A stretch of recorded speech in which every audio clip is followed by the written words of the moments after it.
Well, Max, perhaps you could start by explaining to us how the allegations concerning Renault first came to the FIA's attention. Well, I was told by Nelson Piquet Sr., and then I just said, well, if there's anything in that, Nelson Jr. should simply make a statement. So he made a statement, and then we've looked at all the surrounding circumstances and also questioned some people. And we've sent the entire dossier to the Renault team, and we're now waiting for them to answer, because the one thing you know for sure is there are two sides to every story, and as far as we're concerned, they have to be considered innocent unless until they're proved guilty. Can you conceive of a team, though, asking a driver to crash solely to gain a win?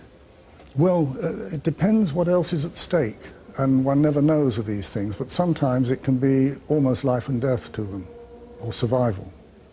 You said the I mean, obviously not necessarily telling a driver to crash, but to have a win could be enormously important.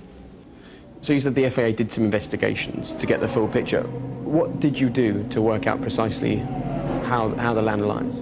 Well, the first thing we did was obviously question Nelson Jr. in detail at length, and we had lawyers there and also people from Quest, which is an investigation agency. We then looked at the onboard telemetry of the car, which records everything that the driver does, steering inputs, throttle and everything. So we looked at that.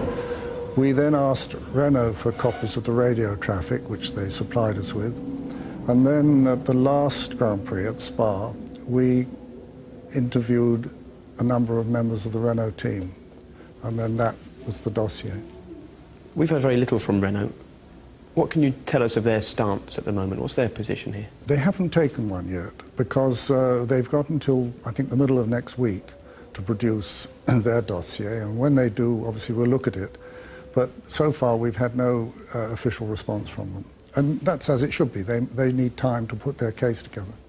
So with the information you've gleaned from the PK side, and with nothing forthcoming from Renault, the only course of action open to the FIA was to take this to a hearing. You think there is a case to answer here? Well, there's quite clearly a case to answer, and if put round the other way, if having received that information, we'd said, well, that doesn't really matter, we're not going to do anything, that would have, I think, been enormously damaging to Formula One.